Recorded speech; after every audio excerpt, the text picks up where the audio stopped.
सञ्चारम्भ विजृम्भितं श्रुतिशिरस्थानान्तराधिष्ठितं सप्रेम भ्रमराभिराममसकृत् सद्भाषणाशोभितं भोगीन्द्राभरणं समस्तसुमनः पूज्यं गुणाविष्कृतं सेवे श्रीगिरिमल्लिकार्जुन महालिङ्गं शिवालिङ्गितम्।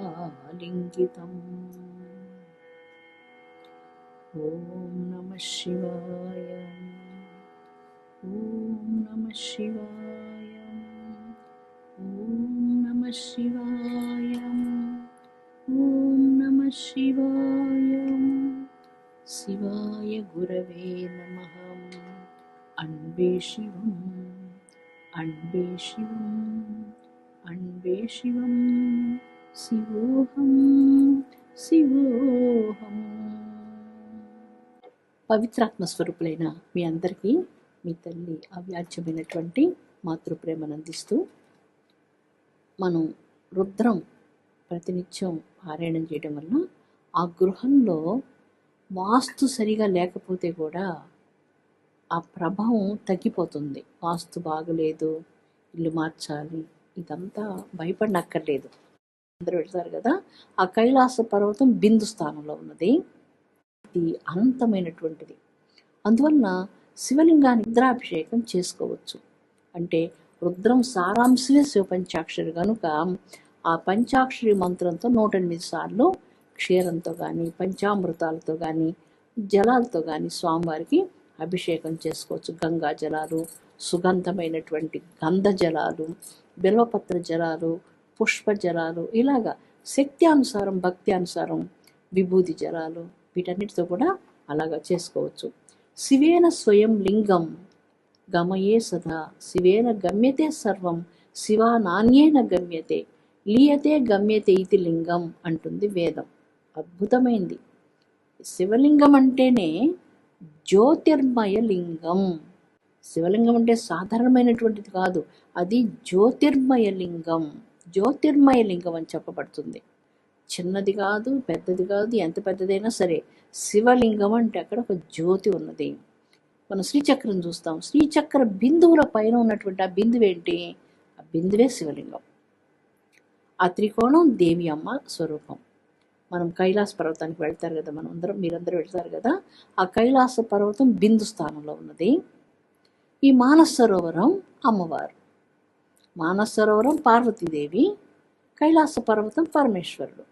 అంటే శ్రీచక్రంలో ఉన్నటువంటి త్రికోణం మానస సరోవరం అయితే, శ్రీచక్రం పైన ఉన్నటువంటి బిందు స్థానం పార్వతీదేవి అవుతుందన్నమాట ఇక్కడ. కాబట్టి జీవుడు దేన్ని ఆరాధించడం చేత పరమేశ్వరుని చేరుకుంటాడో ఆ ఆరాధ్య స్వరూపమే శివలింగం. ఆ ఈశ్వరుని చేరే సాధన ఈ శివలింగార్చనగా మనకు వేదం చెప్తుంది. జీవుడు ఎవరిని చేరుకోవాలి? యమధర్మరాజు దగ్గరికి వెళ్ళి నరక బాధలు అనుభవించడం కాదు కదా. సరే, ఈ లోకంలో ఉండి ఇక్కడ నరక బాధలు అనుభవించడానికి కాదు. ఎప్పుడు ఏడుస్తూ, బాధపడుతూ, దుఃఖపడుతూ, బాధపడుతూ, నిరంతరం మనసు నిండా ఏదో మోస్తూ, బరువును మోస్తూ, మనం అందుకోసంగా రాలేదు కదా ఈ లోకానికి. నిరంతరం బరువుగా బాధపడుతూ ఏడుస్తూ, ఆ చిన్న వ్యసనంతో మనస్సును కష్టపెట్టుకుంటూ మనం అలా ఉండిపోతున్నాం. ఒక ప్రశ్న అడుగుతున్నారు, ఏది పరమ పావనమైనటువంటి పుణ్యక్షేత్రం, అన్నిటికంటే గొప్ప పుణ్యక్షేత్రం ఏది అని అడుగుతున్నారు. మౌంట్ కైలాస్కి వెళ్ళాలన్నా, కేదార్నాథ్ క్షేత్రానికి వెళ్ళాలన్నా, బద్రీనాథ్ క్షేత్రానికి వెళ్ళాలన్నా, మేము ఏ క్షేత్రానికి వెళ్ళాలి? మీరు మధుర కృష్ణ మధుర చాలా గొప్పదని చెప్పారు. అవును, నాకు కృష్ణ మధుర అంటే చాలా చాలా ఇష్టం. తిరుమల అంటే చాలా ఇష్టం, పూరి జగన్నాథ్ అంటే ఇష్టం, కాశీక్షేత్రం అంటే ఇష్టం, శ్రీరంగం అంటే ఇష్టం, అసలు ఏది ఇష్టం లేదు. కాళహస్తి అంటే ఇష్టం, శ్రీశైలం అంటే ఇష్టం, అన్నీ ఇష్టం అండి మాకు. ప్రతి పుణ్యక్షేత్రాలు భారతదేశంలో సామాన్యమైనటువంటివి కాదవి, అసామాన్యమైనటువంటి పుణ్యక్షేత్రాలు. మైసూరు చాముండేశ్వరి దగ్గరికి వెళ్తామా, మాణిక్యాంబ దక్షవాటికలో మాణిక్యాంబ దర్శనం చేస్తామా, అష్టాదశ పీఠాలు, అన్ని పీఠాలు శక్తివంతమైనటువంటివే, అన్ని పరమశక్తి సమన్వితమైనటువంటివే. శృంగేరి శారదాంబిక దగ్గరికి వెళ్ళొచ్చు, మనం కంచి కామాక్షి దగ్గరికి వెళ్ళొచ్చు, మధురలో మీనాక్షి దేవి దగ్గరికి వెళ్ళొచ్చు, కాశీ విశాలక్షమ్మ దగ్గరికి వెళ్ళొచ్చు, కన్యాకుమారిలో కన్యాకుమారి అమ్మ దగ్గరికి వెళ్ళొచ్చు. మనకు అన్నీ పవిత్రమైనటువంటి ధామాలు, ఇవన్నీ మహాశక్తివంతమైనటువంటివి. సరే అమ్మ, మీరు ఏ క్షేత్రానికి పోతే మంచిదని చెప్తున్నారు? ఏది పుణ్యక్షేత్రం? అన్ని పుణ్యక్షేత్రాలు నాకు చాలా ఇష్టం. మేము మధురకు వెళితే అక్కడ మట్టి ఉంది కదా, అదంతా తీసుకొని తల మీద పోసేసుకుంటాం. అలా మట్టి తీసుకొని ముఖానికి అంతా పూసేసుకొని చాలా ఎంజాయ్ చేస్తాం. చాలా ఇష్టం అన్నమాట. అది కృష్ణుని భూమి కదా, శ్రీశైలానికి వెళ్తే ఆ మట్టి అంతా తీసుకుని తల మీద వేసుకుంటాం. శ్రీశైలం మట్టి అది. ఏ పర్వతాల మీద ప్రతి ఆకు శివపంచాక్షరి చేస్తుందో అది శ్రీశైలం. కోటప్పకొండకి వెళ్ళారనుకోండి, అక్కడ ఎక్కడ చూసిన శివమయంగా ఉంది. అన్నీ పవిత్రమైంది. ఈ దేశమే ఒక దేవాలయం. ఇంకేం చెప్పగలం? అయితే ఏ పుణ్యక్షేత్రాన్ని మీరు రికమెండ్ చేస్తారు? నాకు అన్ని పుణ్యక్షేత్రాలంటే ఇష్టం, కానీ నాకు ఒక పుణ్యక్షేత్రం అంటే ఇంకా ఎక్కువ ఇష్టం. ఆ పుణ్యక్షేత్రం ఏంటంటే, పవిత్ర హృదయం కంటే గొప్ప పుణ్యక్షేత్రం ఇంకేది లేదు. పవిత్ర హృదయం. హృదయం ఎంత పవిత్రంగా ఉంటుందో, ఆ పవిత్ర హృదయంలో వచ్చేటువంటి ప్రతి మాట, ప్రతి ప్రేమ, అది చాలా పవిత్రమైనటువంటిది. అది గొప్ప పుణ్యక్షేత్రంగా మన వేదం, భారతీయ వేదం చెప్పింది మనకి. అందువల్ల మనం ఏం చేయాలంటే, మన హృదయాల్ని గొప్ప పుణ్యక్షేత్రాలుగా మార్చుకోవాలి. ఇప్పుడు నేను గొప్ప పుణ్యక్షేత్రాలుగా మలుచుకోవాలంటే, చూడు ఫలానప్పుడు ఫలానా వాళ్ళు నన్ను ఇట్లా అన్నారు, ఫలానా ఆవిడ నన్ను ఇలాగనింది, ఫలానా ఆయన నన్ను మోసం చేశాడు, ఇది అంతా నేను మనసులో పెట్టుకుంటే నా మనస్సు, నా హృదయం ఎలాగ పుణ్యక్షేత్రం అవుతుంది? మీరు చెప్పండి. కాదు కదా. అందుకని ఇవన్నీ కాల్చేసేయాలి. ఈ పనికి మాలిన విషయాలు ఏవి కూడా మన మనసు నిండా పెట్టుకొని మనం మోస్తూ తిరగకూడదు. మనసుకు మోతలు అవన్నీ మనసులో మోతలు అన్నమాట. వాటిని గురించి ఏడవడం అనేది ఇంకా అజ్ఞానం.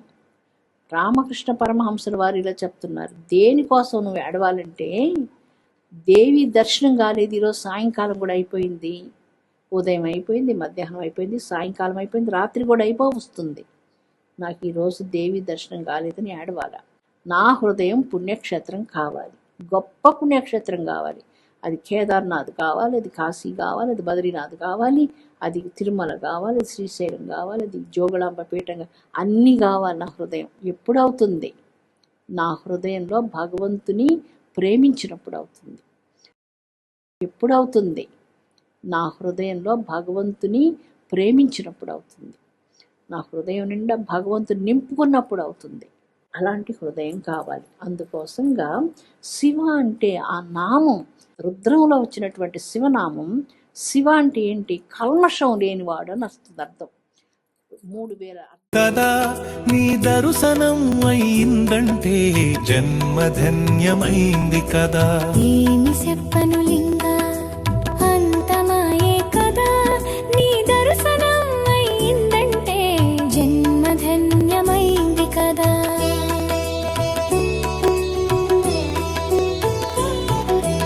ఏమి చెప్పను, ఏమి చెప్పను, ఏమి చెప్పను.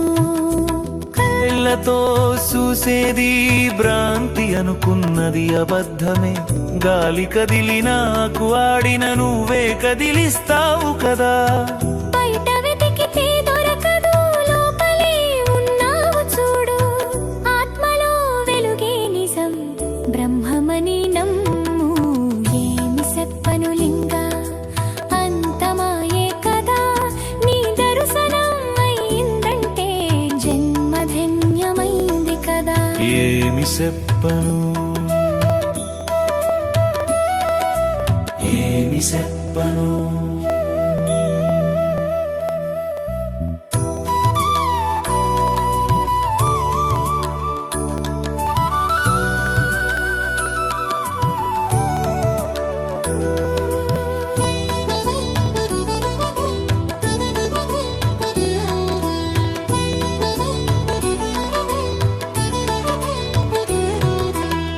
మనసు మాట వినదు, మాయల వెంట ఉరుకులు తీస్తది. ఆత్మ సత్యం పట్టదు, ఆశలలో మునిగిపోతది. ఉరుకులాపి నిలిస్తే లోపల వెలుగు కనిపిస్తది. ఆ వెలుగే పరమాత్మ తెలిస్తేనే ముక్తి వస్తది. ఏమి చెప్పను లింగా